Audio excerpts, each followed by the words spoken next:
And I don't understand why it's so difficult for the press to have a consistent narrative about how dangerous Trump is. Well, the object in this case is Donald Trump.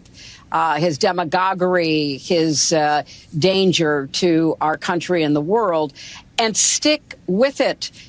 Right now, I feel like MAGA in general, they are threats to us domestically, and we see it time and time again. There is a causal connection between the BS that J.D. Vance and Donald Trump spew and the safety and security of the American people. Donald Trump and J.D. Vance operate in delusion, and they operate in distraction and deflection from their dangerous and deeply unpopular policies. Everywhere he goes, he's talking America. Everywhere he goes. Because he doesn't believe in us. Donald Trump is an existential threat to our democracy and our most fundamental freedoms. He's a genuine danger to American security. You'd think one assassination attempt would be enough for Democrats to stop taunting lunatics with messages about Trump being a threat to democracy that must be stopped at all costs, but no. And just like clockwork, after a second assassination attempt, we are right back to it with the mainstream media and there, to use one of Kamala's canned lines, same old tired playbook, victim blaming and downplaying. Here are just two of the many examples. First, this piece and letter to the editor published by the Cincinnati Enquirer, which said, quote, "There is no place for politics for violence. That said, the former president, Donald Trump, brings a lot of this stuff on himself." And then there's this real piece of work courtesy of the Washington Post, because, you know, to them, Donald Trump being yards away from execution, attempt 2 on his life, is really unfortunate for Democrats because it makes Trump look like a victim. Well, I believe the nut job who hid in the shrubs at the golf course is to blame for this. It's really hard to give media members and certain outspoken Democrats the benefit of the doubt, given they never bothered to tone down their BS rhetoric after Trump was nearly assassinated the first time. What will it take?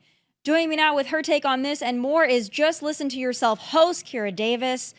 All right, Kira, I mean, Hillary Clinton last night, I think that was just the cherry on top. Some of the other examples were from prior. They were from Sunday morning. They were from after the first assassination attempt. But Hillary Clinton, they're putting her on air, and it's the night after the second assassination attempt. Why anybody would put Hillary on TV at all, I don't understand. But she's right back to it. What do you think the motive is for her and people like her? I'm going to get like a little tinfoil hat here for a second, if you don't mind. I think the motive is there's probably some messaging going out from Hillary that means more to the Democrat inner circle than to us. I'm not going to lie, Tommy, I think they're very upset that this attempt didn't work. And I think they're panicking right now. And I'm not saying Hillary Clinton has anything directly to do with it, but I do think that there's a lot of talk going on behind the scenes in the Democrat Party. And I think I can't believe we're talking in terms of multiples now of assassination attempts. But I think as these attempts keep failing, the panic is starting to ratchet up in the Democrat Party. Now they've got to pull out their big guns. Everyone's in real trouble if Obama's got to come out and say some stuff. Yeah, well, I mean, you have debate 1 with Joe Biden shortly after that assassination attempt. Then you have debate with Kamala shortly after that assassination attempt. Now, listen, I don't deal in conspiracy theories, but there's a lot going on here. And now the more evidence we're getting, you know, initially after the first one and then after this one, it's like the Secret Service did such a great job. And then as more information comes out, it's like, well, yeah, I mean, he didn't die, so I guess they did a good job in preventing his death. But we're getting news now that maybe they didn't sweep the golf course. You know, that's, to me, that's just kind of a standard thing. I understand. It's 2 attempted assassination attempts in 2 months. The Secret Service is doing their job? I don't think so. If I failed at anything twice in 2 months on my job, I would be fired. At anything. If I failed at 2 things so serious, I've raised 2 children. If I failed that bigly twice in 2 months with my children, I would have them taken away from me. The Secret Service can stuff it. They know exactly what they're doing, which is nothing. Well, the repeated line seems to be that they don't have enough resources. They've got too much going on, too many people to protect, and all of this.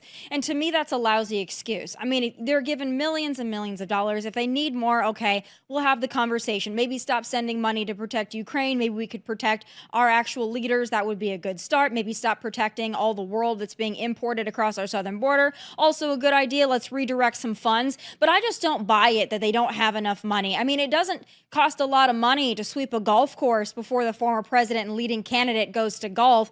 That to me would cost very minimal time or money. And it just seems like we're getting a lot of excuses. And I don't think it's cutting it anymore. What do you think needs to be done? We've already got one director that's resigned. This new one seems better, but apparently maybe not that much better because we've got a second assassination attempt, as you mentioned. What needs to be done is that a bunch of people need to be fired. Resources need to be redirected in the Secret Service, and they need a full top to bottom house cleaning. And then we also need some oversight to go in there and dig up exactly what's been going wrong with them. Is that going to happen in the next few months? I doubt it. So what has to happen is Trump has to win. And then we need a complete overhaul of our institutions in Washington, D.C. That's the thing that's going to happen. Because, of course, if heads didn't roll the first time when he was nearly murdered in front of the entire world, of course, no one's going to do anything now. They're disappointed it didn't work. They're not shocked. Ask yourself, how come no talking heads, no liberal talking heads are out there going, gosh, we should really think about what this means for Kamala. We should really think about what this means for Joe Biden. If the Secret Service can't protect Donald Trump and he's under the threat of foreign assassination attempts, if they can't protect him, a former president and current candidate, perhaps our current administration is in more danger. And maybe we need to be concerned and start pressing the Secret Service for answers and to fix this. But you don't see that going on in the mainstream media, do you? All they're doing is blaming Trump because the skirt was too short. They are not worried that Kamala is going to be the victim of an assassination attempt. Think about that. I can't imagine what would be happening in the media if Barack Obama had two assassination attempts on his life in 2 months, and he's not running for president again. He can't. I mean, he probably is currently president behind the scenes, but that's another issue. I just can't imagine the hysteria if there had been 2 attempts on Obama's life in 2 months. It just seems like, they say, oh, we're glad he's okay. That's the canned lines being put out by Kamala. But, to that point, I think that she could actually demonstrate a great amount of leadership if she would come out on camera and hold a press conference and say, listen, this rhetoric about him being a threat to democracy, it's got to end. We got to stop. We need to have a fair fight here, a fair election. We vote. We don't try to take out our political opponents. But she hasn't done that. We haven't heard a lot from her except for a couple tweets, statements. Do you think more needs to be done on behalf of her and Joe Biden to make it clear that this needs to stop? Well, yeah, instead, the media is calling for Trump to come out and say those things, right? They're telling Trump, your skirt was too short. Maybe you should come out and apologize for showing too much leg. They're asking Trump to do what Kamala Harris and Tim Walz and Joe Biden, who is still the president of the United States. I don't know if you guys know this, but he's actually the president, apparently still. And yes, it is up to them to come up. This should be the messaging every day, not a canned statement from Joe Biden's camp the night of, not Kamala. At least send Tim Walz out there, at least send Mr. Joy out there, coach, and say something. Say something. They can't say anything because they know that they are in big trouble. They don't care. And frankly, although this might be a little bit switching topics here, Tomi, let me tell you, frankly, I think Kamala is quite aware she's in over her head. She's alone and scared. So I think she is going to be quiet because she has no allies behind her. She has no allies. They're just throwing everything at the wall and hoping that they can squeeze her in there. But I think Kamala is also scared to come out because she doesn't have anyone to depend on if things go south. Well, there's another part of this, too. I mean, rightfully so, we're covering the second assassination attempt. That's the leading story, obviously, on Fox News and networks that care about the safety of our candidate and our former president. But I also think that this is giving a pass to Kamala and her entire campaign and to the Democrat Party because they would much rather be talking about the second assassination attempt than Kamala's flip-flopping on the policies. Kamala doesn't have policy agenda items. Kamala just did a local interview in last week on an ABC station. That went horribly wrong. She rambled on about being middle class and blah, blah, blah, couldn't answer the question. I think that they would much rather talk about this than the spotlight being back on Kamala. So I think this is a gift to them. And that's another reason why they don't really care that this continues to be the conversation. Yeah, but then they're all out there complaining that Trump is fundraising off the assassination attempt. It's like they're all out there mad at him for actually doing fundraising on someone trying to take his life, not once, but twice. So, I mean, listen, if the progressive left didn't have double standards, they'd have no standards at all. Of course, they are angry that this is just giving the attention to Trump.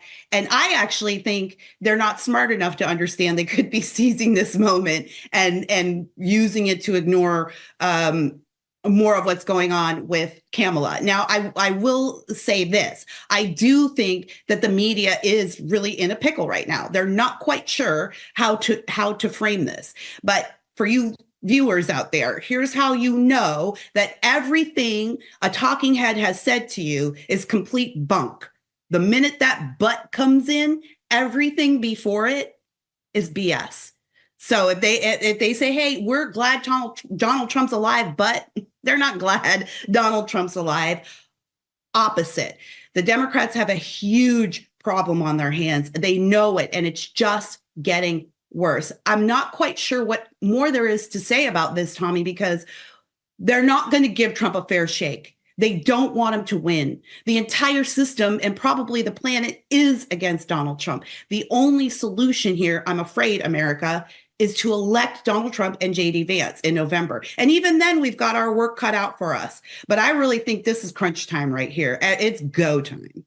Here in California, the former president was just campaigning in California. I personally thought that he should have gone to the Bay Area, San Francisco. I thought he should have done some kind of an event with the tweakers and the needles and the homeless behind him. I thought that would have been optics to show people what happens when you elect a California Democrat to the highest office in the land. I thought that was maybe a missed opportunity. Maybe that wasn't also safe. I mean, it's not safe to be in California.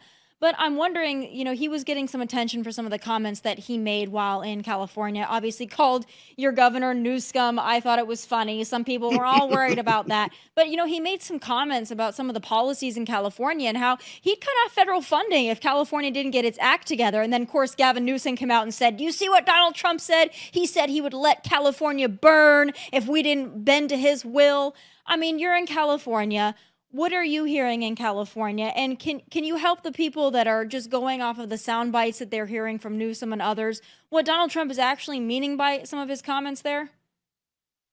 We've had 3 major wildfires here in my area of Southern California, one just close to my house. I was on evacuation orders for a week. So I was here. Guess who wasn't here? Gavin Newsom. He was not in his state. Where was he? With the Harris campaign in Pennsylvania. So he has some nerve talking about Donald Trump not really caring about California. Governor Newsom hasn't been here in months. He doesn't know what's going on. If you see Gavin Newsom in blue jeans, you can best bet he is campaigning. And he's been wearing blue jeans the few times he's been in the state lately, cleaning up homeless encampments, because the man's running in 28. He's going to run for sure. So he can stuff it. He holds our budget hostage over our heads all the time. Frankly, as a Californian, as a taxpayer, I fully support Donald Trump's remarks. And I think most of the Californians that I know do as well. Yes, withhold that federal funding. We need help, and our own governor's not giving it to us. And the only thing that Sacramento listens to is money. So if you hold up their money, that's when they start paying attention to what you're saying. I'm in full support of it. By the way, we don't always need the federal funds. We have the best firefighters in the world, and we have 40 million residents. And as Gavin Newsom is always bragging about, we're the 5th largest economy in the world. So we can certainly support ourselves while the federal government gets their act together. So Gavin Newsom can take his faux outrage and he can stuff it wherever he stuffs the rest of the issues that he ignores. Yeah, well, there was also some controversy in California about that, of course, Democrat supermajority plan to give housing assistance to illegal immigrants. Gavin Gavin never vetoed ends here, it. Tommy. Yeah. Well, Gavin vetoed it. I honestly, another conspiracy theory, I think that he wanted them to put out an outrageous bill like that. And I think he wanted to veto it because I think he wanted to look like he was, a moderate, as you said, because he's preparing for 2028. But he did veto that. They'll no doubt recycle that. It'll come back. They want to do everything they possibly can to give illegal immigrants as much as possible in the state, even though they're obviously running a deficit. He knows that. He took a huge surplus and it turned into a huge deficit on his watch. But another thing, Kira, I'm wondering, when do you think that bullet train is ever going to get done? Because he's bragging about that one again. Girl, I moved to California 15 years ago. And on day one, when I moved here, I remember seeing an LA Times article about the bullet train and telling my husband, this is super cool. We're going to be able to go up to San Francisco in like 2 hours. California is so cool. I'm so glad we moved here. It's 15 years later and not one inch of electric capable track has been laid. Not 1 inch of this high-speed rail has been laid. Furthermore, the technology does not exist. Is everyone listening to me? The technology for the train that Newsom wants does not exist. It hasn't been invented yet. We have several bills, including some gun safety bills here in the state that are like that. They make requirements of taxpayers and industrious companies for technologies that don't exist. It's just, we have this idea in our mind that this would be cool. When are we getting this bullet train? I don't know. I guess we'll get the bullet train the day California gets voter ID. And the day that they eradicate homelessness, which was another one of Gavin Newsom's pledges that just hasn't quite happened yet. In fact, homelessness has gone up. He lost $24 billion, but I'm sure it went to a good contractor that donates to him. So that's a side note. There is a part to go back to Kamala because she is running. I'm sure that the Democrat Party wish it were Gavin because at least he can speak. But Kamala, of course, we know many of the lies that she told during that ABC debate weren't fact-checked by ABC at the time. But this past weekend, ABC's Martha Raddatz, she did have to fact-check one of Kamala's surrogates who were once again trying to cover up for her lie about not having any active duty troops around the world. Let's take a listen to this. You know it's bad when ABC finally does a fact check. There are currently 900 U.S. military personnel in Syria, 2,500 U.S. troops in Iraq. So why would she make that claim? I think what's important here, Martha, is that Kamala Harris, in contrast to Donald Trump, demonstrated herself to be commander-in-chief. Excuse me, but she said there is not one member of the United States military who is an active duty in a combat zone. That is not true. That was a comment in a debate. That was just a comment in a debate. It doesn't matter. Okay, I guess I didn't know that those weren't the rules when we went into the debate. The rules were the candidates were going to get fact checked, and then only one candidate got fact checked. I really didn't know that you can say whatever you want in a debate. Of course, watching Kamala, we did see her saying whatever she wanted in the debate. And yes, Tommy, obviously, it's hilarious that now they want to fact check her. I can remember the next day watching Abby Phillips' feed, Abby Phillips from CNN. And she was responding to all the conservatives complaining about how there was only fact checking on one side. And she said, well, when the lies are lopsided, the fact checking is lopsided. But Abby, can't you fact check for the truth?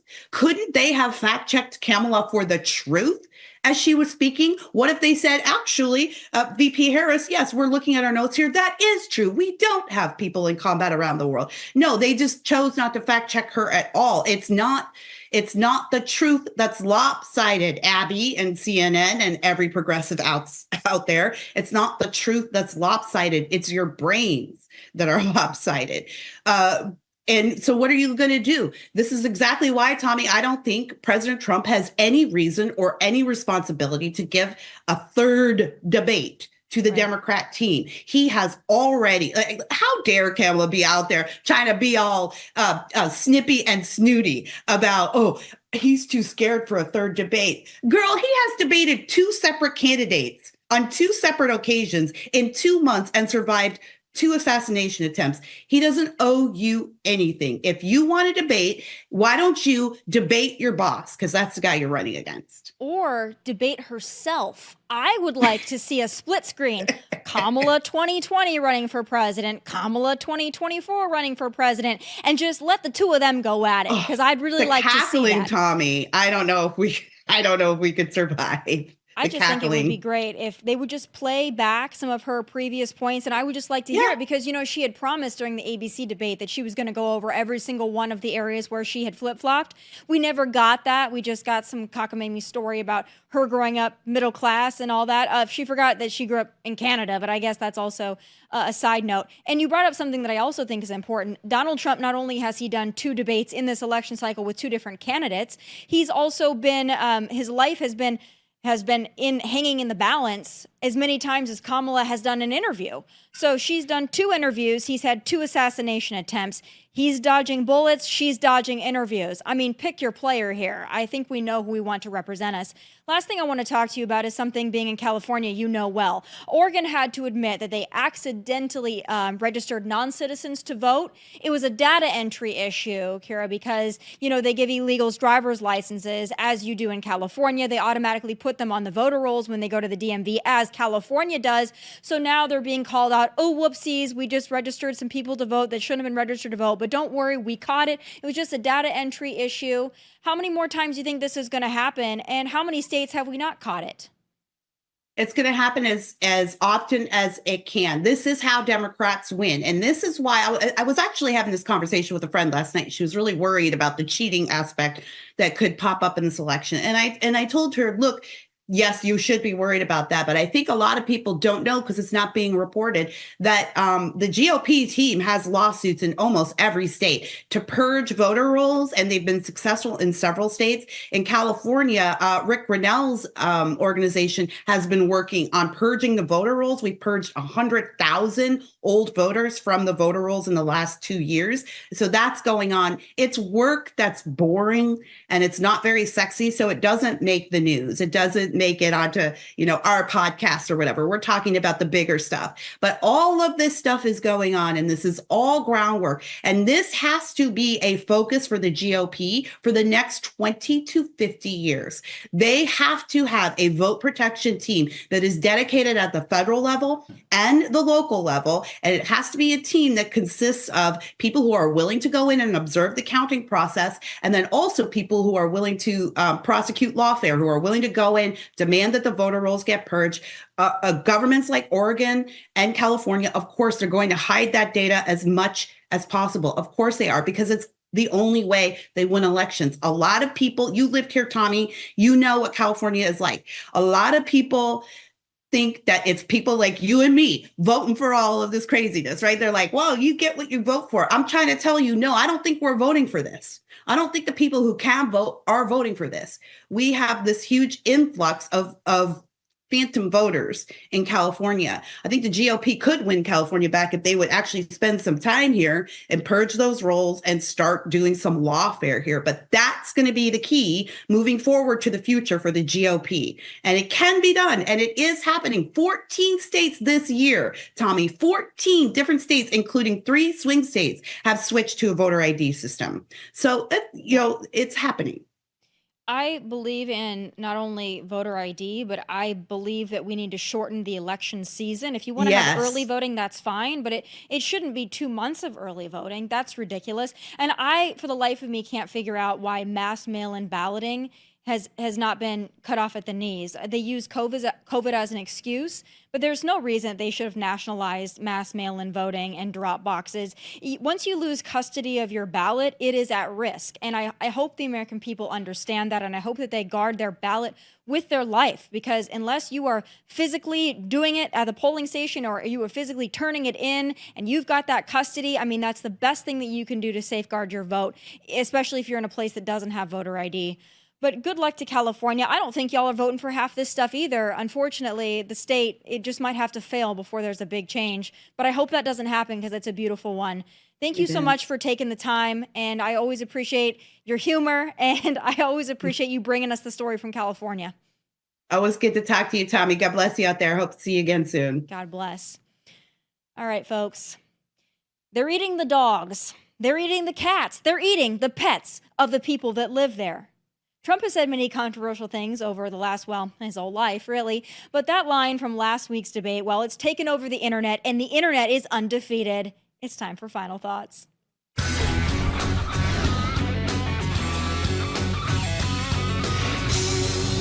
In Springfield, they're eating the dogs, the people that came in. They're eating the cats. They're eating the pets. They're eating the dogs. They're eating the cats. Eat the cat. Eat the cat. They're eating the dogs. They're eating the cats. Eat the cat. Eat the cat. They're eating the dogs, the people that came in. They're eating the cats. They're eating the pets of the people that live there. Oh, it never gets old.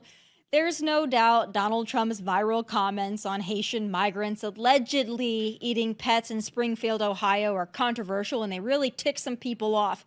Springfield city leaders and Ohio's Republican Governor DeWine are pushing back, and we might actually never get to the bottom of the situation. True, partly true, or not true at all, Trump's comments on the Haitian migrant influx into that small Ohio town got people talking about an issue that may have otherwise gone under the radar. Oh, and those bomb threats the media tried to use to shut down the conversation, well, it turns out those were hoaxes, mostly from overseas, so good try. But still, whether the Haitian migrants are eating pets or not, there are roughly 20,000 of them in a town of 60,000, and that makes a huge impact. And from the commentary coming out of the city council meetings, it's not a positive one. And guess what? I hate to tell you, Republican or not, Ohio Governor DeWine is not blameless in this, and he's not the only Republican who has welcomed refugees into his state or into small communities likely to get federal funding and cheap labor for the state. So yeah, we need to call out all the responsible parties for this, and we need to be fair about it. You know I will. But immigration consistently polls within the top 3 issues American voters care about. Trump got the country talking about it, debating it, and acknowledging it. So any way you slice it, that's a win for Donald Trump. He might not always have the best or the most presidential delivery, and he might ruffle some feathers, no pun intended, but the impact is unavoidable. And now even CNN has to talk about over immigration. Dana, it comes from firsthand accounts from my constituents. I say that we're creating a story, meaning we're creating the American media focusing on it.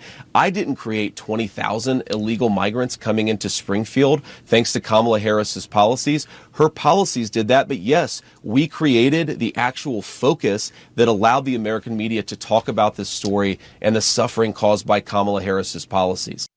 Amen. But the left is big mad over this, and it's not because they care about the Haitian migrants or their good name around town. It's because the whole country is now talking about the impacts of the Biden-Harris open border, come one, come all agenda.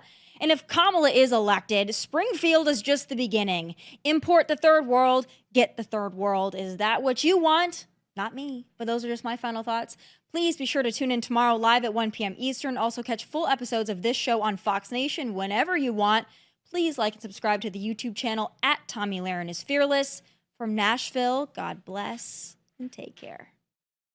Hey, thanks for watching. If you want more of my hottest takes, must-see conversations, and of course, my final thoughts, click here and make sure you subscribe here so you never miss a beat. I'll be here every weekday, and I hope you'll join me.